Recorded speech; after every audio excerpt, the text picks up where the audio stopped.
Okay, good morning, guys. Assalamu alaikum. Welcome back to Inspire Teens grade 11 physics/chemistry. Where in today's lesson, we are going to be continuing with acids and bases. Okay, so to continue where we left off, right, we were busy discussing acid and base reactions. Okay, acid-base reactions where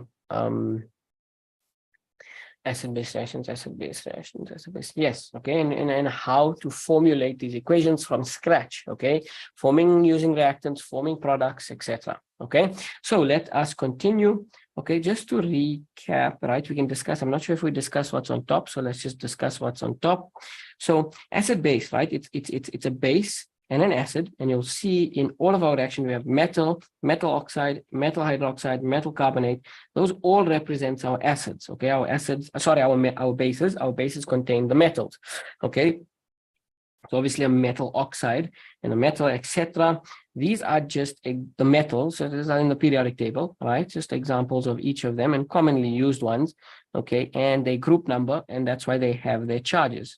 Okay, +1, group 2 has +2, group 3 has +3. Okay, so those are the metals, just some metals mentioned for the bases themselves, as well as possibility for transitionary metals. An example of a transitionary metal is transitionary metals, they have different charges, and an example is iron, Fe.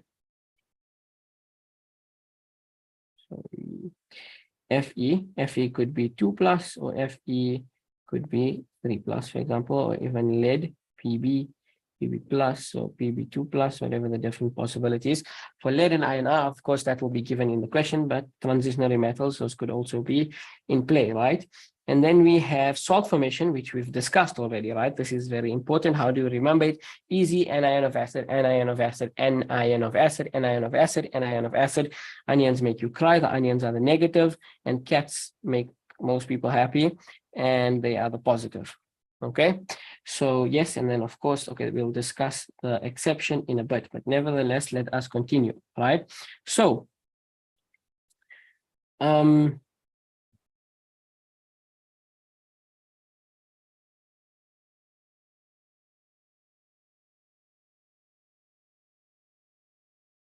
okay, so okay, yes, we discussed the first one, the first reaction, which is a base, which is a metal plus an acid that gives us a salt plus hydrogen. So we had an example of a metal, Na, and we added hydrogen nitrate, which is an example of an acid, and we formed our salt and hydrogen. So Na plus is our metal because it has a charge of +1 periodic table. We have to differentiate or understand NaHNO3. What is its anion? What is its cation? Its cation is H+, its anion is NO3-. How do we know this? Elements, periodic table, and compounds from the polyatomic table, which I didn't add, and I'll remember to add it after this. If I forget and someone really needs it, please message me. But I'm sure many of you might have come across it or even have a basic one, right? So yes, okay. So you need to know the cation and the anion of these compounds respectively. Of course, the metal just currently has a cation. Why do you need to know that? Because you need to form your salt. Salt is very simple to form. How do you form the salt? Very easy. You need to remember anion of acid, anion of acid, anion of acid, cation of base, anion of acid, cation of base. Okay, that's how we form our salt. And that's exactly what we did here. We took our anion of our acid and we mix it with the cation of the base, and we formed NaNO3. One has a +1 charge, one has a -1 charge. They cross each other out. They just become NaNO3. Let us move on and let us discuss our metal oxide plus acid. That's going to give us a salt plus water. Okay. Now we have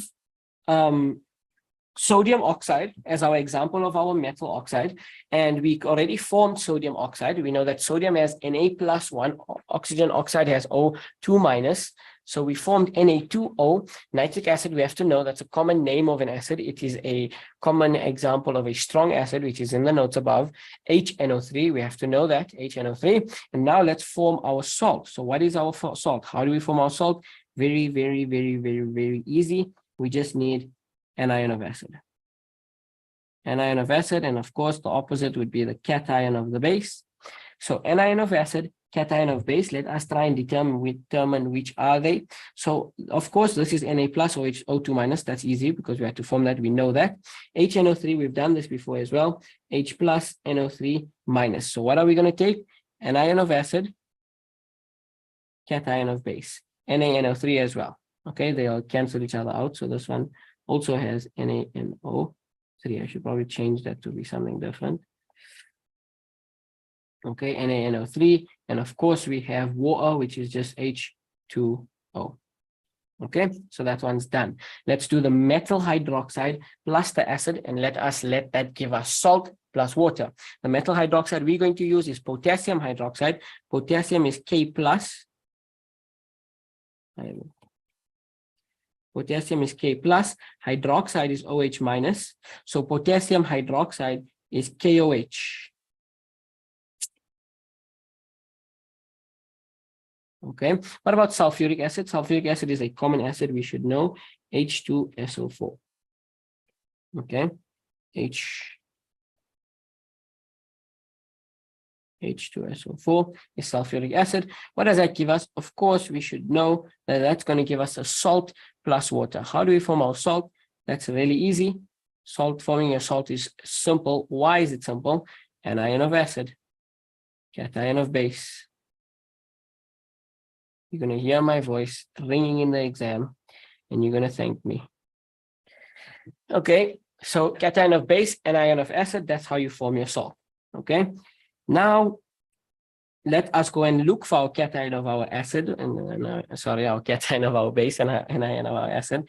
Cation of base, of course, is K plus, that's the positive ion. H2SO4 is made up of H plus and SO4 2 minus. So the cation of acid is SO4 2 minus. So now we need to mix what? We need to mix K plus and SO4 2 minus. Of course, one has 2 minus, one has 1 plus. So we cross them. The charge becomes the subscript. The subscript is the little number. So this becomes K2SO4. That is our salt using the cation of base, anion of acid, plus water. Done.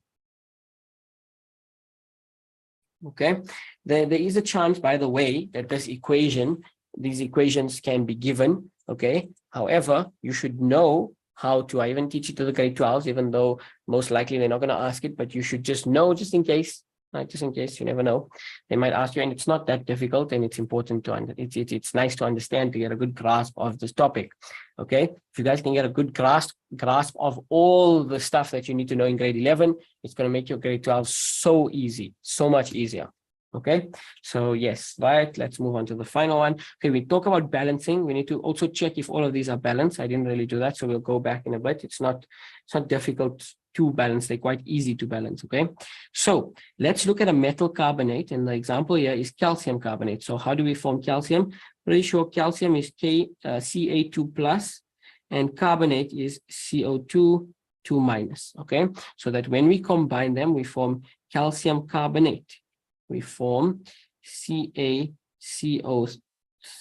I think, not 2, because CO2 would be carbon dioxide. Okay, let me just double check either way.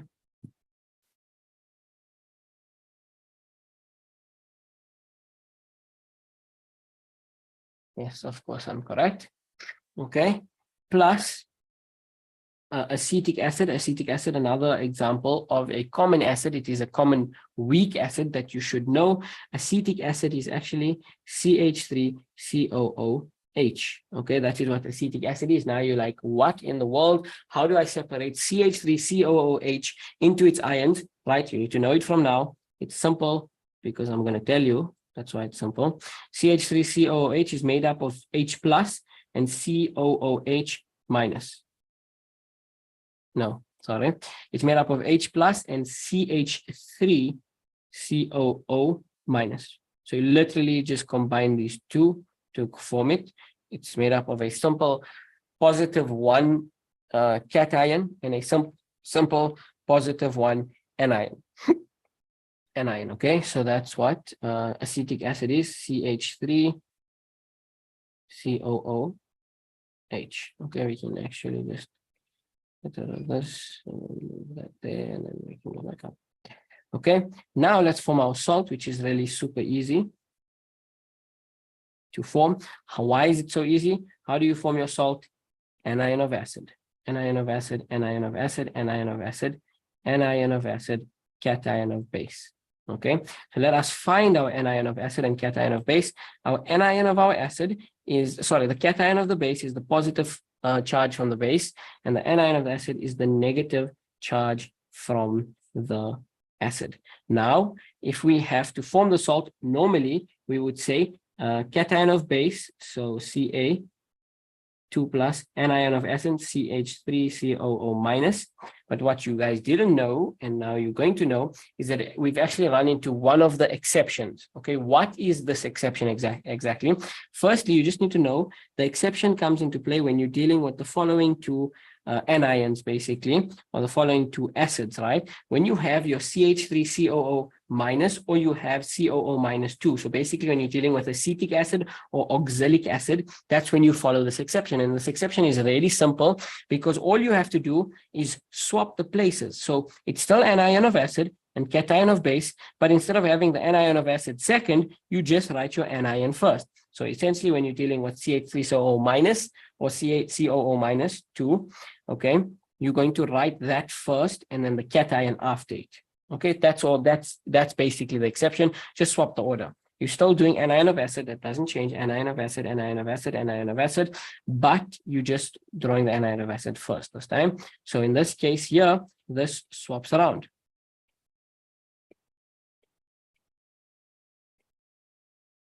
Anion of acid, cation of base. Why? Because we're dealing with the exception. Okay, so let's draw it out. Now we're going to write anion first. So CH3COO. By the way, this is a 2 to 1, so it's going to cross. So this B compound is actually going to get a small subscript. CH3COO, 2 of these, and H. Sorry, no, and Ca. Okay, CH3COO2 and Ca. So that's the exception. Plus water, H2O. And in this one, because we're dealing with a metal carbonate, we form carbon dioxide as an extra product. Okay, so those are all of those formulas. I hope that they make sense. Please, if you have any questions at any point, please ask. If something is confusing you, let me know, then I can explain it to you now one time. Okay, but yeah, basically that's how we form all the reactions. They all follow the same procedure, okay, with a few exceptions here and there. Okay, someone raised their hand. Do you have a question? Or was that a mistake? Hand raise. Okay, so yes, they all follow the same procedure, just like I said, with a few exceptions, namely this exception, anion of acid, cation of base. And okay, we need to balance it. And what else? I think that's about it. Okay, we just need to make sure it's balanced. You'll see that they're not too difficult to balance. They're actually quite easy. So here we have Na, NO3, NO3, H2. Okay, yeah, so here this is not balanced because what's not balanced? The hydrogens. So we can just add a 2 there. Okay, so this starts it. We add a 2 in front of that. That balances my hydrogens, but it adds to my NO3s. So I balance my NO3s by doing that, and I balance my sodiums by doing that. Okay, and now everything is balanced. Cool. Okay, you can take a step-by-step process like we've done in when we did stoichiometry. Okay, quantitative aspects of chemical change. We went through balancing equations. So if you want here for that, go and revise that. You can take the step-by-step process and balance this. Right, let's have a look at this one. So we'll need a 2 here to balance our sodiums, right? But that increases my NO3 by 2, so I need a 2 there. And that balances everything, I think, because now I have 2 hydrogens, 6 oxygens, 7 oxygens, 6 oxygens, 7 oxygens. And then I think everything's balanced, right?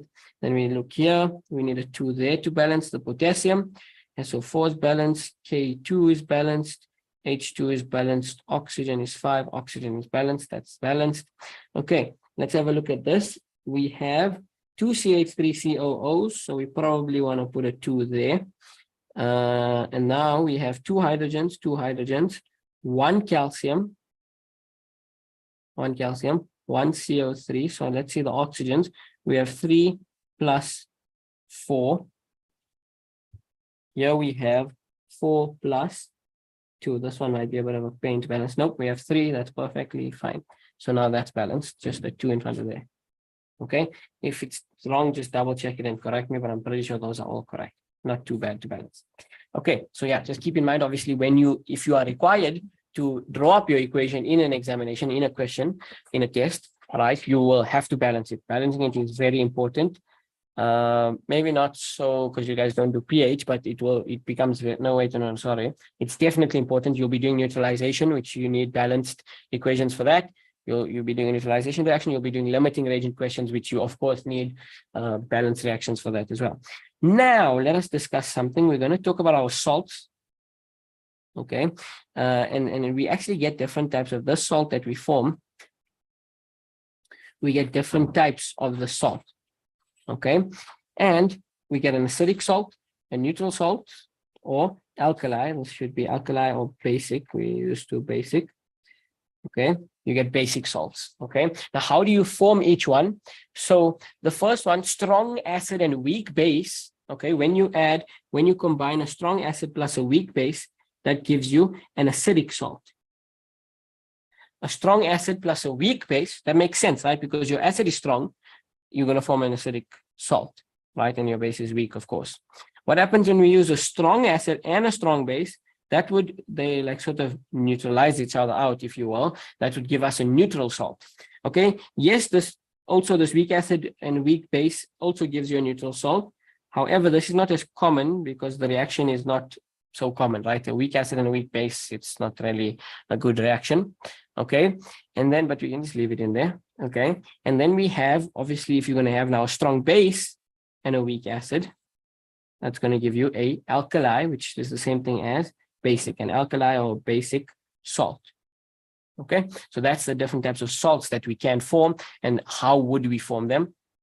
According to what base or acid we use. Of course, how do we know whether it's a strong acid or a strong base? Here they are, here the strong acid listed, our weak acid listed, strong bases listed, weak bases, strong bases and weak bases listed. Right, let's move on to indicators, right? Some important stuff that you should browse over about indicators, theoretical questions that could come about on indicators, okay? An indicator is a compound that changes color according to the pH of a substance. During titrations, the indicator needs to be selected according to the pH of the salt solution that will be produced, okay? So you just need to select the right indicator to use according to what you're expecting to produce, right? So we have different indicators: litmus, methyl orange, bromoethanol blue, and phenolphthalein, right? That's exactly how you pronounce it. I think it's phenolphthalein, something. Google it, okay? So either way, right? So yeah, with litmus, like litmus paper, maybe some of you perhaps have done that experiment. Okay, these are the indicators, and this table indicates what color it would change, excuse the pun, what color it would change in the respective solution. So in acid, base, or in the pH range of equivalence, right? So in an acid, this would turn red, that would turn blue, okay, and not turn anything at equivalence point. Equivalence point, we're going to go through it in a bit, but it is essentially neutralization. Okay, don't worry about understanding. We're going to go through neutralization immediately after this. And this is also important. They could tell you the pH and say which indicator should you use. You would say litmus. Okay, what about methyl orange? What color does it turn in an acid? Red. Acid in a base, yellow. Okay, and at titration, it becomes orange. Okay, and that's the pH range that you want. Okay, let's actually, sorry, this is just not necessary, but anyway. Okay, then what do we discuss? We're going to discuss bromoethanol blue. I should actually use blue for that, you know, whatever. Bromoethanol blue, it turns yellow in an acid, it turns blue in a base, green at neutralization, and this is the pH range that we want. Phenolphthalein, it's colorless in an acid, it's pink in a base, and it's pale pink at equivalence point. I'm not sure if perhaps some of you have done the titration reaction. If you've done the titration reaction, you've most likely used that indicator, Okay, and if you remember, if you've done it, you'd remember colorless, pink, and pale pink, right? When you were trying to achieve neutralization or titration, okay, you were colorless in an acid, okay, solution was colorless the whole time, and as you kept adding and adding, you're trying to reach that pale pink point, okay, and if you added more acid, then it would turn, or more base, it would turn to pink, something like that, right? So yeah, just go through that, important, right? Not too important, but they could ask questions on it. So you want 3 marks, go through that. Let's have a look at this. These are cool things to sort of understand about an acid and a base strength, the influence of acid and base strength on certain things. So what influence does it have on rate of reaction, and what influence does it have on conductivity? We're going to discuss that now. So on rate of reaction increases as the strength of the acid or base increases, okay? A stronger acid equals a higher concentration of ions, greater the rate of reaction. So if you remember correctly, the definition actually that we have to use for a strong acid is that it has a high concentration of hydronium ions. So a strong, both a strong acid and a weak acid, let's go back. Both a strong acid and a weak acid produce hydronium ions. Okay. However, a strong acid produces a high concentration, while a weak acid produces a low concentration. Now, if you think of rate of reaction, remember the higher the concentration, the faster the rate of reaction. And that's exactly what happens here. The reaction rates increase as the strength of the acid or base increases. Stronger acid results in a higher concentration, or stronger acid means a higher concentration of ions. Since it's a higher concentration, that would result in a greater reaction. What about conductivity? What influence does the strength of an acid or a base, and sorry, the same would apply for a base. Then we discuss what influence would the strength of an acid or a base have on conductivity. The conductivity also increases as the strength of the acid or base increases. Why? Because the stronger the acid, the higher the concentration of H plus, and remember, and the greater the conductivity, electricity travels through ions. Okay, so because there's more ions, higher concentration of H plus, there would be a higher conductivity. Cool. All right, perfect. All right, let's move on. Now we're going to discuss very important concept, and obviously, like one of the biggest reactions that this topic is about, it's about this reaction, right? That is neutralization. What is neutralization? So if you just look at a basic definition or an explanation of what neutralization is when an acid reacts with a base and neither are in excess. Okay, so we're going to go through this the last one first, yeah. Reacted completely. Okay, so these arrows are just synonyms essentially, or just keywords, keywords you want to look out for that indicate neutralization has occurred. Okay, so reacted completely, and we're going to go through it, and actually we'll go through it now immediately, diagrammatically. Okay, so when neutralization occurs, essentially, when the acid completely reacts with the base. Both acid and base in this reaction, they completely react, they deplete. Okay, there's nothing left over at the end. Okay, and they actually neutralize one another. Okay, so let's have a look at these diagrams, and actually we're going to first go through limiting reagent or access, right? So you'll have the understanding now when we go through it, right? Let's just say, for a simple understanding purposes, we have this diagram represents more base and this diagram represents more acid. Okay, so what's going to happen when we have more acid than base when they react?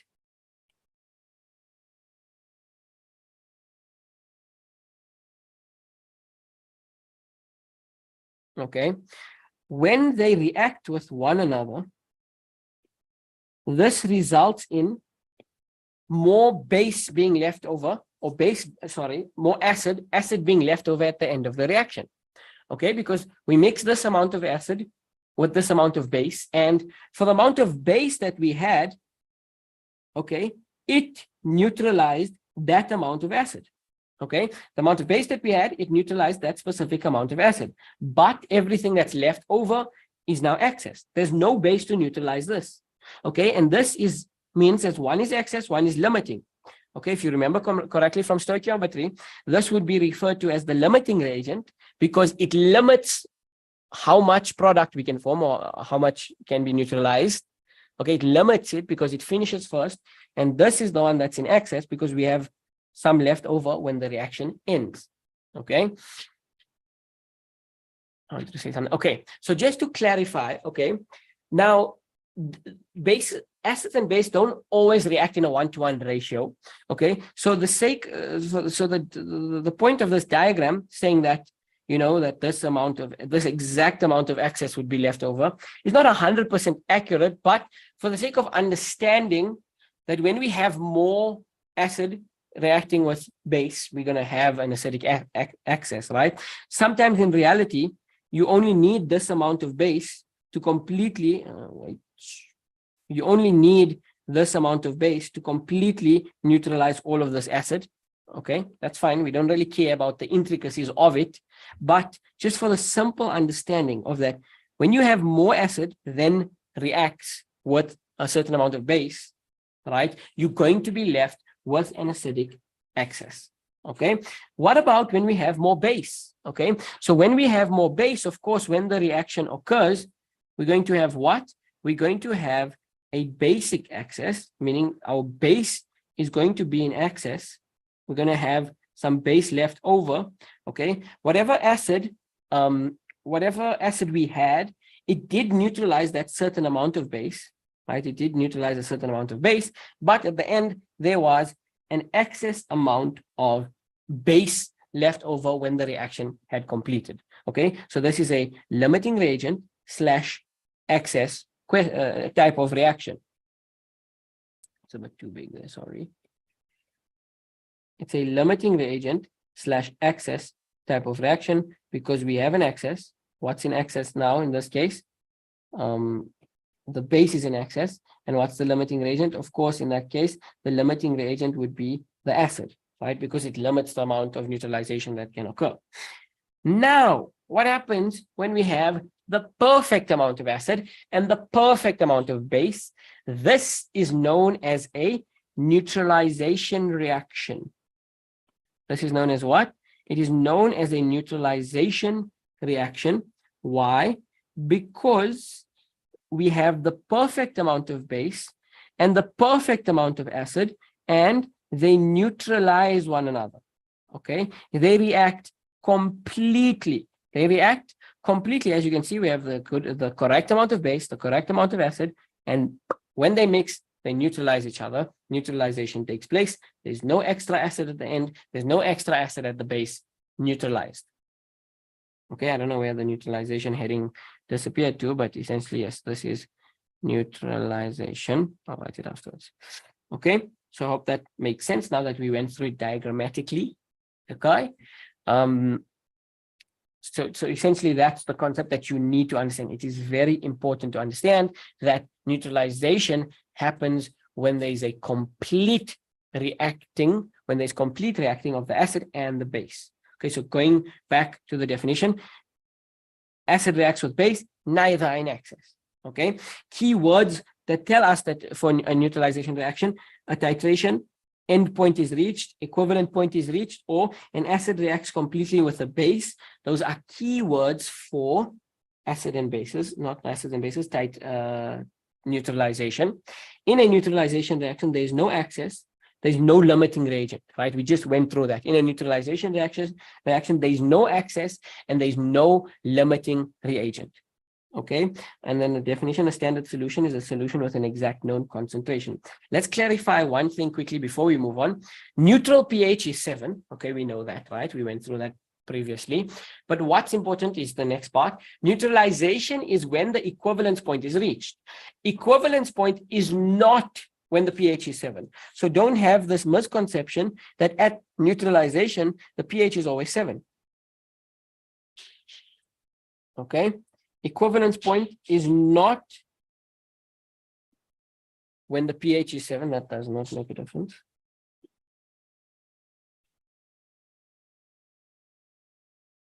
Okay, equivalence point or neutralization or titration or end point is not when the solution of the pH is 7, but when the acid/base has reacted with the acid/base according to the molar ratio. So completely reacted, sorry, I missed that word. Completely reacted according, you see, this also was what I was trying to explain, according to the molar ratio. That's important. Okay, it's not so important, but like, just know that these diagrams, it's not going to always be a 1-to-1 ratio, right? Like I said, sometimes this amount of acid could neutralize that little base, because according to how they would react according to the molar ratio, that is complicated chemistry that we don't need to understand. Okay, but yes, when acid or base completely reacts with another acid or base according to the molar ratio, that's what the equivalence point is. Okay, the pH at neutralization is dependent on the salt that is formed. Yebo. So this is where this comes in. So if the salt that we form is acidic, pH would be less than 7. pH would be close to 7, okay, and the pH here would be greater than 7. Okay, we're talking about now the solution after a neutralization has occurred. So that's what it depends on. It depends on the type of salt that's formed, and the type of salt that's formed depends on whether we use a strong acid or weak acid, or strong base or a weak base. Okay, so that is muy importante. Please remember that a neutralization is not when the pH is 7. Okay, pH is 7 when a substance is neutral. Okay, neutralization is when an acid or base reacts completely with another acid or base according to the molar ratio. All right, cool. Let's just go through one more thing for those of you who haven't done the actual reaction. Okay, so here we have okay, let's read this. Okay, let's go through this. Right, here we have a basic diagram of a titration that's taking place. Right, we have, okay, retort stand that just holds up the burette. We have the burette. We have an acid inside of the burette. It doesn't have to be inside of the burette, but most of the time the acid is put inside of the burette. This stopcock is essentially just a tap at the end of the burette that allows us to open the tap, release some acid, close the tap, stop releasing acid. We have the Erlenmeyer flask. Okay, it's just a flask. I don't know why they have to name it after this guy, but anyway. And then we have a base. Okay, so then the base is inside of the Erlenmeyer flask. It could be swapped around. You could have base in burette, acid, it doesn't really matter. Let's read the process. The pipette, a specific amount, so pipette is used as a verb here. A specific amount of standard solution into the conical flask. Standard solution, it's just an exact amount of concentration, right? So it's just put a certain amount. The pipette is not drawn in here, but a pipette is essentially just a little, it's like a dropper. So you have like a little presser thing here, and then you have a little thingy. Okay, and at the end it's like a pointy. It drops. It releases droplets. Okay, it releases one drop at a time. That's what a pipette is. So they're just saying pipette a specific amount, so it helps you to just be more accurate. So of standard solution, so the concentration of the base is known, and that's what's actually going to help you to determine the concentration of the acid, right? When neutralization occurs. Then they say add appropriate indicator into the flask. Fill the burette with the solution of unknown concentration, usually the acid. Add the solution from the burette to the conical flask at a drop-wise rate. Remember to swirl. Okay, this is for the actual reaction. So for those of you who have done it, it would sound familiar. You basically open the tap, release a certain amount of acid, right? Because remember, an acid-base reaction, if you want to reach titration, if you want to neutralize, you have to add the perfect amount of acid to react with the perfect amount of base, like the perfect amount. Okay, if you add slightly more acid, it's going to become acidic. If you don't add just the right amount and you add slightly less, it's going to still remain basic. Okay, so what happens is that's why you have the step system, okay, that allows you to open, add a drop, add one more drop. Sometimes even a drop is too much. You need to add half a drop. But I was explaining to the grade 12s actually that if you conducted the experiment and if you remember, right, let's just say that the 18th drop, let's just pretend you don't see anything. Let's just steal this from here.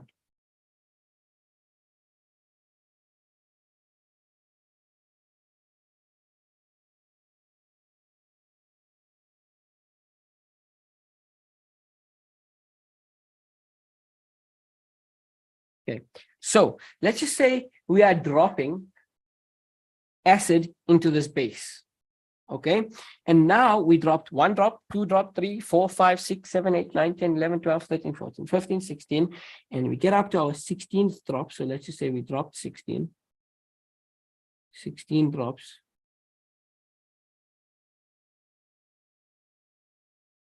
Still clear. Okay, we'll come back to that. Let's just say the first drop. Solution is clear. Okay, I'm just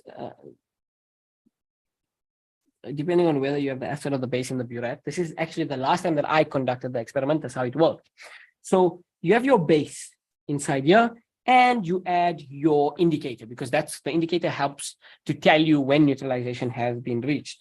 Okay, so we added our first drop of acid, the solution was clear. We added second, third, fourth, fifth, sixth, seventh. These amounts are not accurate, but it's just an approximate amount, right? First, second, third, fourth, fifth, sixth, seventh, eighth, ninth, 10th, 11th, still clear, still clear. So we're adding acid to this base. And the reason it's still clear is that this indicator remains clear in a base. So every time it's clear, that means it's still basic. It's a basic solution, meaning there's more base than acid. There's more base than acid. There's more base than acid. Obviously, we're adding initially a little amount of acid. We need to add more and more acid, right? So 16 drops in, it's still clear. That means it's basic, right? Then we add 17 drops, and it is still basic because it's still clear. And what happens when we add the 18th drop is all of a sudden it turns pale pink. Okay, and this specific indicator is clear in a base. It's pale pink at neutralization point, and in an acid, it turns like dark pink or just pink, right? So what happens is you add 17 drops, it's still basic because you still haven't added enough acid to neutralize that base. But once you add that 18th drop, the 18th drop, again, these are arbitrary numbers. They're just random numbers, and just pretend I just made them up as if it worked properly. When you add that 18th drop of the acid, it neutralizes, right? Because now you've added the perfect amount of base to the perfect amount of acid to neutralize this base. Okay, let's just say it's a 1:2 ratio, 1:2 ratio. So if 18 drops neutralized the base, that means there must be 18 times 2, which is 36 drops of the base inside there, an example, right? Okay, so just keep that in mind. Then the second you added an extra drop, okay, because now remember, neutralization is the perfect amount of acid reacting with the perfect amount of base. The second you added that extra drop in, the 19th drop, even one droplet extra, the whole entire thing turned dark pink, which means now it's acidic, because now you've added more acid than you should.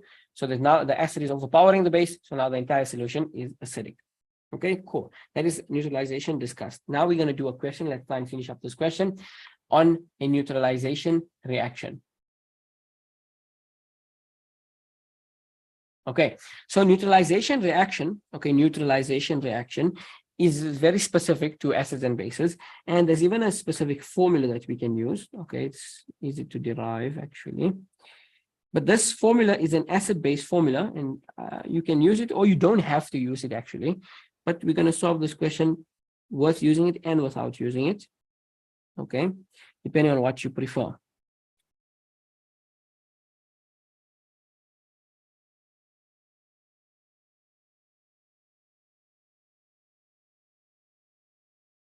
Okay, so this is just mole of acid, concentration and volume of acid, mole of base, concentration and volume of base. Right, we're going to try and discuss this in detail now, right? Okay, so let's have a look. Okay, it says during a titration, okay, so titration, that's a key word, right? During a titration, everything of the acid we're going to highlight in yellow, and then the other thing we'll highlight in pink. So during a titration, 25 centimeters of dilute H2SO4 neutralizes, another keyword, neutralizes 40 centimeters cubed of NaOH solution. That's our, okay, that's fine. That's a different substance. If the concentration of H2SO4 solution, so concentration of H2SO4 solution is 0.25, all right? Concentration H2SO4, 0.25 moles per decimeter. Calculate the concentration of NaOH. Calculate the concentration of NaOH. So they want us to calculate the concentration of NaOH. Okay. So firstly, during a titration, some blah, blah, blah, neutralizes, whatever. Neutralizes titration. These are keywords that are telling us what? They are telling us, oh, this is a titration reaction. This is a complete titration neutralization reaction. Okay, so now how are we going to solve it? So first I'm going to solve for it stoichiometrically, just now without using that unique, nice formula. Okay, just so that you can get an understanding. Okay, now like I said, the equation there's a high chance the equation could be given, but you should just know how to formulate that equation as well. So let us do an example from a question on how to do this equation, right? So we have an acid and a base, NaOH, okay? That's our base, plus our acid, H2SO4. Now, what would our product be? Okay, how must we know? Because we did an example. This is a base, this is an acid. Okay, let's go back to our examples and see if we can try to identify the type. It is actually a methyl hydroxide. Why? Because it was sodium hydroxide. It is a methyl hydroxide and an acid, sodium hydroxide and sulfuric acid actually. It forms salt plus water. So let's do that. Let's form our salt and our water. Sodium hydroxide, methyl hydroxide plus H2SO4. We need to form our salt. How do you form a salt? Very easy. Anion of acid, anion of acid, anion of acid. Anion of acid, I'm not going to do the whole breakdown. Anion of acid is SO4 2 minus. Cation of base is Na plus. So the salt that we form is Na2SO4 plus water, H2O. We cannot disobey the color scheme.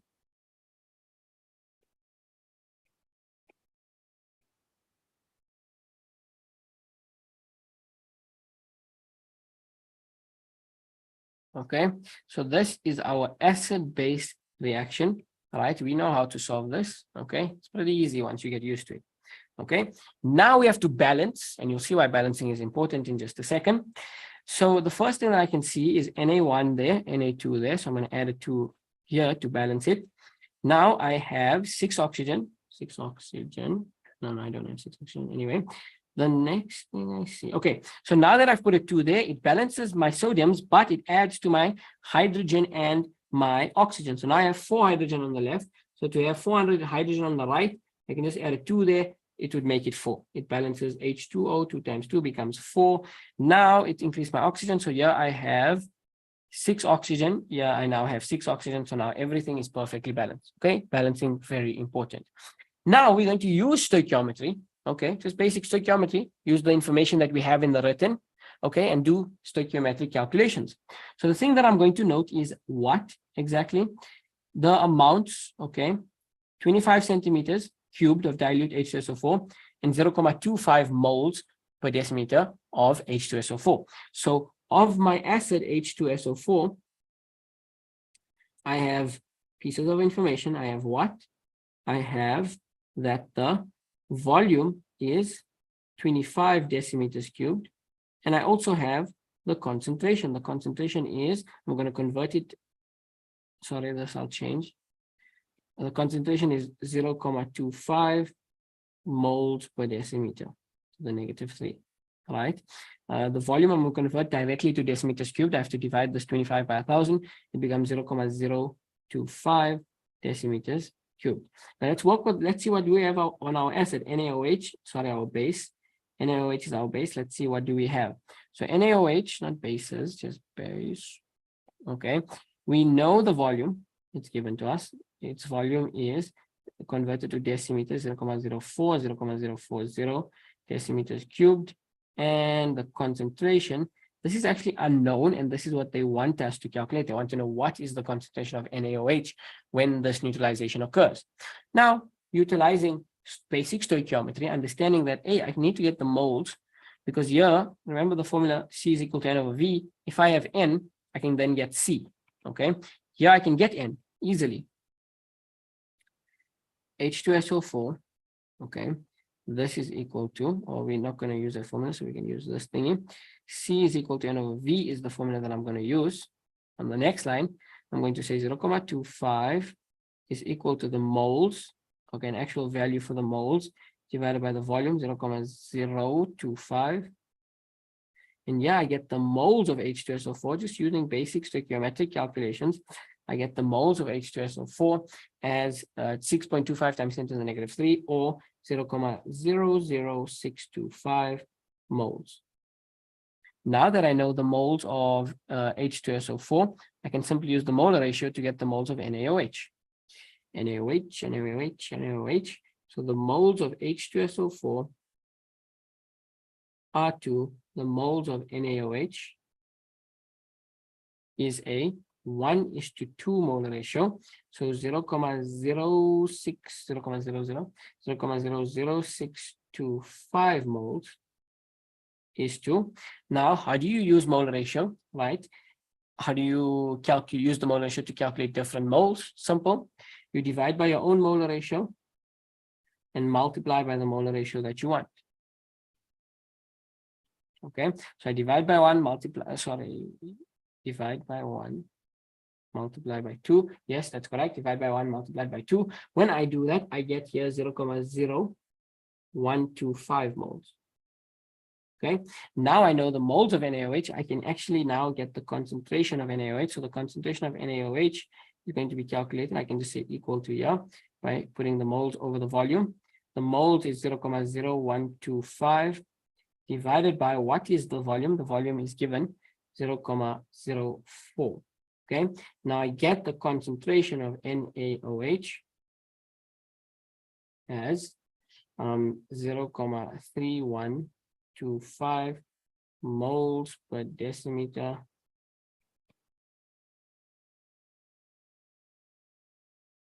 to the -3. Okay, so that's one way of solving that. I'm hoping that you guys are following along here because we've done stoichiometry, right? So just basic stoichiometry, right? Getting the moles of this, translating it over to that, getting the concentration of that, right? That's one way. Now, it's a very long way, admittedly. This is a very long way, okay? But I used to just prefer this because this is how I did every other calculation in stoichiometry, right? Understanding through stoichiometry, understanding the moles and the D and the di and all of those.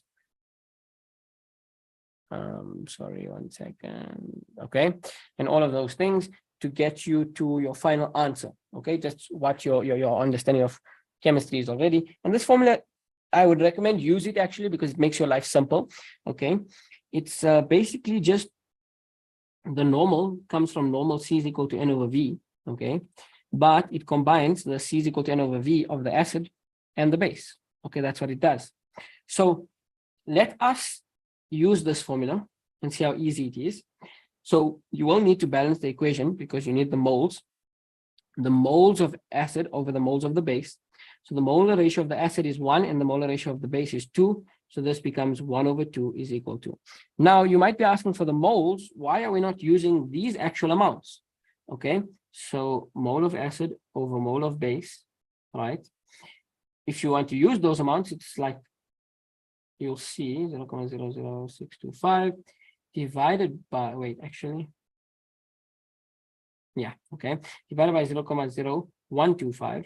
It's the same thing because this is going to simplify to 1/2 because this is a 1/2 ratio. All right, so there's no need to actually substitute the actual mole amounts because it would simplify as a fraction to the molar ratio. It's going to simplify to the molar ratio as it is. Okay, so there's no need to do it. Now we can simply substitute. Concentration of the acid I know, it's given to me 0.025. The volume of the acid I know, that's also given. Sorry, it's the other way around. This is the volume.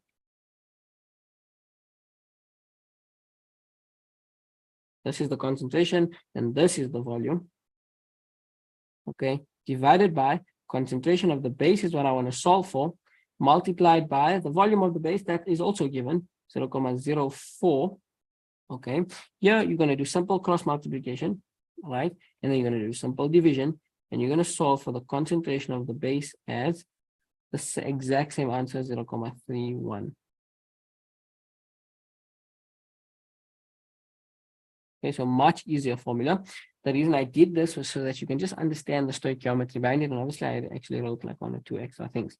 Now, just one more concept before we end. I want to discuss, and I find, look, if you don't understand, it's not the end of the world, but however, I feel like it's important for us to understand this concept. What is this concept? It's just like, I don't know if maybe some of you, you might be asking, if you remember from, what is this called now? Limiting reagent questions, right? The only time you can use the molar ratio is in change, okay?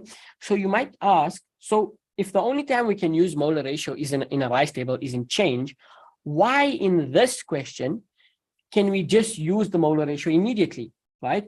I knew values of H2SO4, right? And I converted it directly to a molar value and I got the moles, okay? Whereas in a rice table, if I was given initial amounts, I could never do that. I had to draw up a rice table and then I had to get to the change, and that's the only time I could use molar ratio. But now why can I do it immediately? And this comes down to, let's just, if we had to draw a rice table for this, right? Okay. Now the molar ratio, let's just do base plus acid. Okay. The molar ratio is 2:1.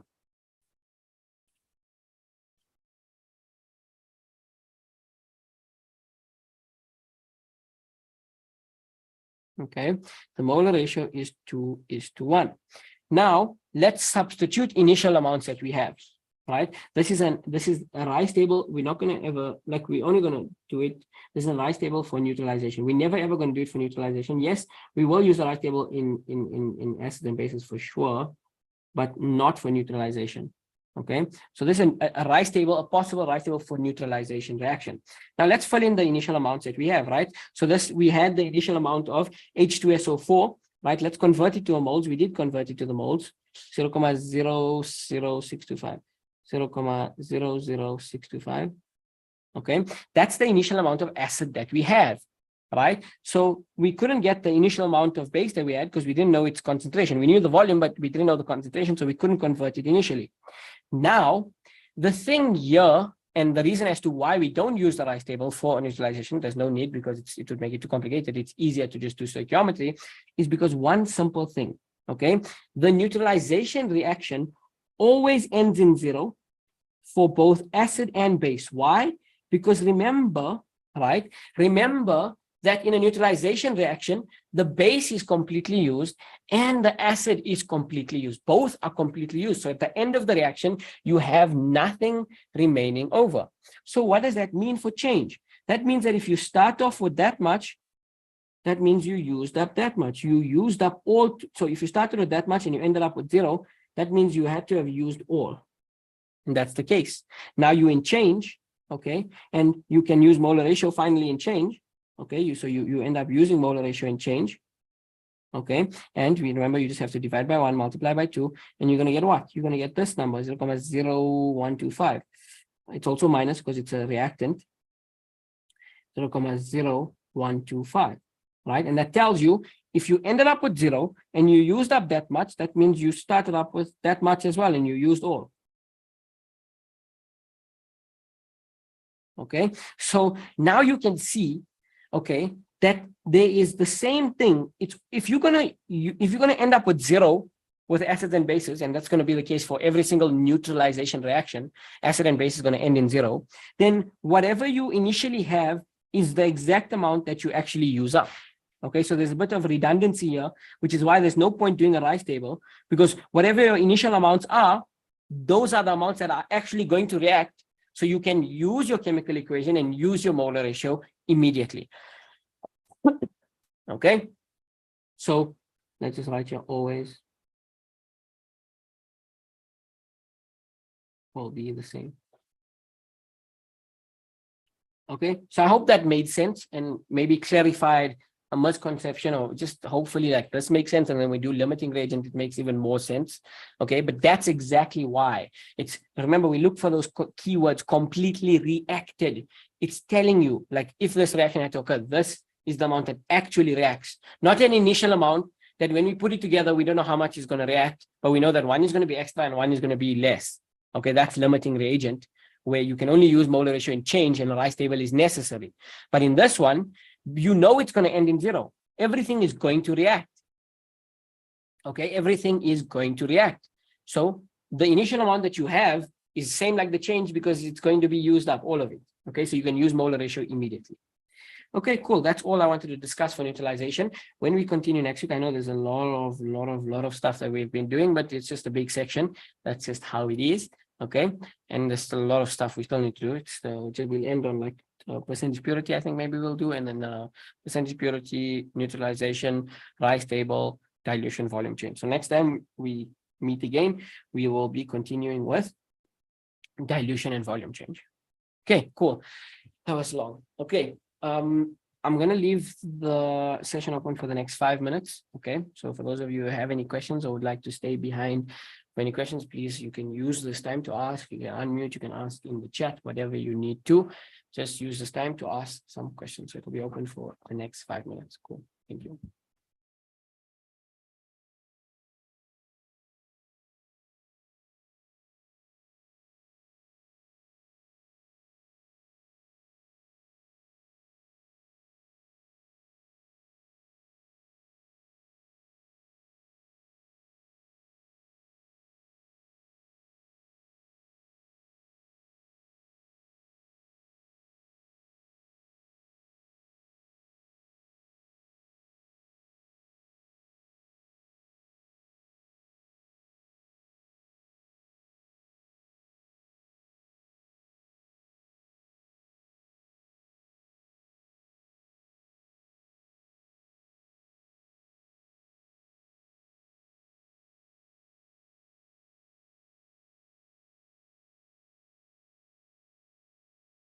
Are titration reactions strictly acids and bases? Yes. Okay. For what you need to know, yes. Titrations are strictly acids and bases and will not be used for anything else besides acids and bases. Titration would refer to an acid reacting completely with a base. An acid reacting completely with a base.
Sorry, I think the person who asked the question is gone, but I misunderstood the question. They said, are titration strictly acids reacting with bases, or can it be the other way as well? They can be the other way as well. Sorry, I misunderstood the question. I thought she was asking something else. But to re-answer it, I thought, are titration reactions strictly acids reacting with bases, or can it be the other way as well around as well? It most definitely can be the other way around, and it doesn't matter. Acid reacts with a base, or base reacts with an acid. It can be both ways.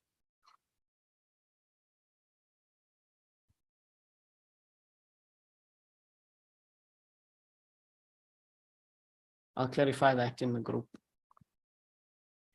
Okay, let us end it there so I can start the next session. I think I gave enough time to hopefully everyone to ask their questions. But if you guys have any other questions, then you can just message me. But cool, thank you guys so much for joining. I hope you guys have a good rest of your week at school. And I will see you guys next week where we will continue. Okay, Jazakallah khair. Assalamu alaikum.